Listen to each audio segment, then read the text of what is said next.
अस्सलाम वालेकुम, कैसे हैं आप सब? उम्मीद है ठीक होंगे, मैं भी ठीक हूँ। आज आपके साथ मैं आलू की भुजिया की रेसिपी शेयर कर रही हूँ, जो हर घर में बनती है। चलिए स्टार्ट करते हैं। मैंने एक प्याज लिया है, उसको मैंने हल्का सा फ्राई किया ट्रांसपेरेंट करके, उसमें मैंने अदरक लहसुन का पेस्ट और एक टमाटर डालकर उसको मैंने गला लिया। उसके बाद मैंने उसमें बेसिक मसाले डाले हैं। बेसिक मसाले जो हर घर में डलते हैं, सुरख मिर्च, हल्दी, नमक, सूखा धनिया और पिसा हुआ ज़ीरा। क्वांटिटी आपने अपने टेस्ट के मुताबिक डालनी है, कुछ लोग कम और कुछ ज़्यादा खाते हैं, तो उस हिसाब से आपने अपने मसाले ऐड करने हैं। मसाले को अच्छी तरह से भूनकर जब उसने घी छोड़ दिया तो मैंने आलू डाल दिए हैं। आलूओं को हम लोग आलू के अपने पानी में पकाएँगे। ये देखें उनका अपना पानी उन्होंने छोड़ा है। हम इसी पानी में उनको हल्की आँच में ढक कर पका लेंगे, ठीक है? सब्ज़ी में कभी भी पानी नहीं डालते, सब्ज़ी अपना पानी छोड़ देती है क्योंकि हम लोग उसको धोते हैं ना पानी में। तो उसमें पानी अब्ज़ॉर्ब हो जाता है, तो फिर वो अपना पानी छोड़ती है जब उसे पकाते हैं। तो इसको हम हल्की आँच पे ढक के पकाएँगे। ये बहुत जल्द तैयार हो जाते हैं, तो इसको 2-3 दफ़ा अंदर से हिलाएँ आप बार-बार देखें, तो जब ये बिल्कुल तैयार हो गए देखें माशाल्लाह से तैयार हो जाएँ तो सब्ज़ धनिया और हरी मिर्च डाल दें। झटपट बनने वाली आसान रेसिपी है, हर नया बच्चा जो काम सीख रहा है, कुकिंग सीख रहा है, बच्चियाँ, बच्चे वो बना सकते हैं। बहुत आसान झटपट बनने वाली रेसिपी। मैंने इसमें गरम मसाला और इसमें मैंने डाल दिया थोड़ा-सा खुशबू के लिए सूखा धनिया भी। मैंने सुबह का पराठा बचा पड़ा था, तो मैंने कहा चलें जी मैं तो खाना खाऊँ, रिस्क ज़ाया नहीं करते ना, फेंकना थोड़ी है मैंने। बच्चों ने छोड़ दिया था सुबह एक पराठा तो वो मैंने खा लिया। स्पाइस ज़्यादा था थोड़ा-सा क्योंकि मैंने इसमें कुटी मिर्च भी डाली थी, तो इसलिए फिर मुझे ज़रूरत पड़ी कुछ मीठा खाने की। तो ये मेरे टेबल पे हमेशा जो है वो गुड़ पड़ा होता है, तो मैंने गुड़ खाया मीठे के तौर पर, ताकि मेरा जो थोड़ी-सी मिर्चें तीखापन महसूस हो रहा था वो कम हो जाए। तो गुड़ तो वैसे भी सेहत के लिए अच्छा है, गला साफ़ करता है। अब इन आलूओं के साथ हमने क्या किया, जो हमारी भुजिया बच गई, उसके हमने बनाने हैं अब पराठे। बच्चों के फ़ेवरेट आलू के पराठे, इसी भुजिया के साथ बनेंगे। उसको हमने मैश कर लिया, जो आलू बचे थे, मैश करके उसमें सब्ज़ धनिया मैंने डाला और उसके अंदर मैंने थोड़े से स्पाइसेस ऐड करने हैं क्योंकि हम आटे में जब उसको ऐड करेंगे तो वो थोड़े से स्पाइस कम हो जाते हैं। तो हमें तीखा सा बनाना है ज़रा चटपटा, तो हम इसमें सुरख मिर्च, नमक, सूखा धनिया और ज़ीरा भी शामिल करेंगे। सारे मसाले डालकर हम इसको अच्छी तरह से मिक्स करके रख लेंगे। बहुत मज़े के पराठे बनते हैं, चटपटे पराठे, बच्चों के फेवरेट। आप लोगों ने अब आटा लेना है, उसको पेड़े को थोड़ा-सा बेल के, उसको थोड़ा-सा घी के साथ ग्रीस कर लेना है ऊपर से।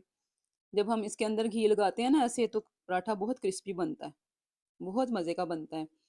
वो अंदर से भी फ्राई होता है। तो जो मैंने आलू मैश किए थे, वो मैंने इसके ऊपर रख कर, इसको ऐसे ऊपर से पकड़ कर फ़ोल्ड कर लिया। इस तरह फ़ोल्ड करने से जो हम पेड़ा बनाते हैं, आलू जो हैं वो पूरे पूरी रोटी में, पूरे पराठे में फैल जाते हैं। इसको हल्के हाथ से बेल लें, हल्के हाथ से बेल लें, ज़्यादा इसको झटकना नहीं है। वो इसलिए कि इसमें आलू हैं, इसको हाथ से सेट कर लें, सेट करके इसको आप तवे पे डालें और अच्छा-सा पराठा बनाएँ।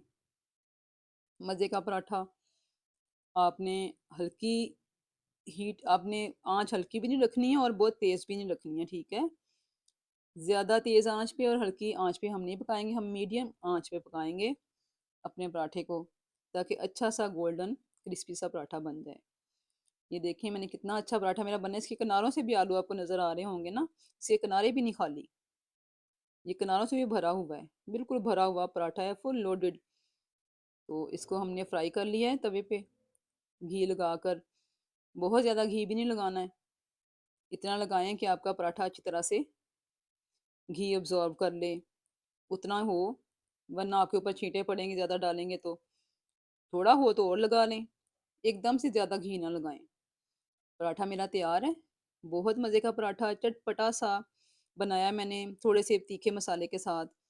तो इसका एक-एक कोने में आलू आपको नज़र आएगा, किनारे भी बिल्कुल खाली नहीं है। अक्सर हम पराठे बनाते हैं ना, उनके किनारे खाली रह जाते हैं, देखें किनारों तक भरा पड़ा है।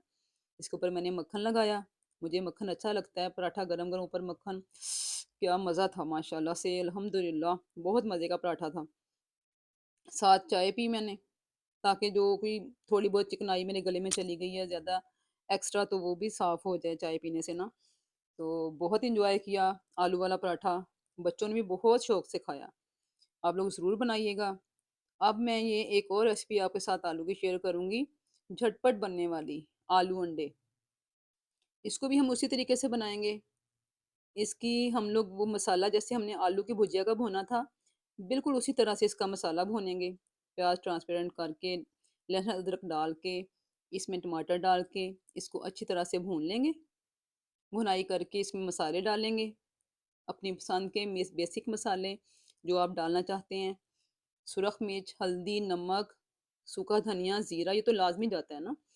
डालकर आप इसको भून लें मसाले को, फिर इसमें आलू डाल दें। जब आलू थोड़े से गल जाएँगे, फिर हम इसमें अंडे डालेंगे। ठीक है, ये देखें पानी इसका तकरीबन खुश्क हो रहा है। इसको दरमियान में अलट-पलट आपने ज़रूर करना है 2-3 दफ़ा ढक्कन उठा के ना, इसको रख कर छोड़ना नहीं होता हंडिया को, इसको देखते रहना है। अब हम इसमें जब ये हो जाएँगे थोड़े नरम आलू, तो फिर हम इसमें अंडे डालेंगे। इसमें मैंने 2 अंडे फेंट कर डाल दिए हैं। इनको मैंने एकदम से नहीं हिलाना, ये थोड़े से पक जाएँगे, तो मैं इनको फिर हिलाऊँगी, ताकि ये अंदर इसके टुकड़े-टुकड़े बन जाएँ और ये अच्छे लगें आलू के साथ। अक्सर घर में एकदम से कुछ नहीं होता खाने को, तो 2 आलू पड़े हों तो निकालें और साथ 1 अंडा, 2 अंडे जितने आपने डालने हैं डाल लें और बनाएँ और झटपट से आलू अंडे की भुजिया तैयार कर लें। बहुत मज़े की बनती है, बहुत मज़ेदार होती है, बच्चे भी शौक से खाते हैं, बड़े भी। तो आप लोग ज़रूर बनाएँ। आसान रेसिपी है, बहुत आसान। ये तैयार हो गए हैं माशाल्लाह से देखें। सब्ज़ धनिया डाला मैंने, सब्ज़ मिर्च डाली है। तो आप लोग मुझे बताएँ, इसको थोड़ी देर सब्ज़ धनिया डाल के आपने थोड़ी देर के लिए ज़रूर दम पे रखना होता है। वो इसलिए कि इसके जो अरोमाज़ होते हैं ना, जो इसकी खुशबुएँ होती हैं, वो मिक्स हो जाती हैं भाप के साथ अच्छी तरह से। ये माशाल्लाह से बिल्कुल तैयार है आलू अंडे। तो आप लोग बनाएँ, मुझे फ़ीडबैक ज़रूर दिया करें, आपको मेरी रेसिपीज़ कैसी लगती हैं, ठीक है? अच्छी लगें तो शेयर एंड फ़ॉलो कर लिया कीजिए, सब्सक्राइब कर लीजिए, लाइक कर लीजिए। मुझे बताएँ आपको मेरी रेसिपीज़ पसंद आती हैं कि नहीं आती हैं? ज़रूर फ़ीडबैक दिया करें। आपकी फ़ीडबैक की ज़रूरत होती है, ठीक है? ओके, शेयर ज़रूर कीजिए, लाइक कीजिए। अल्लाह हाफ़िज़।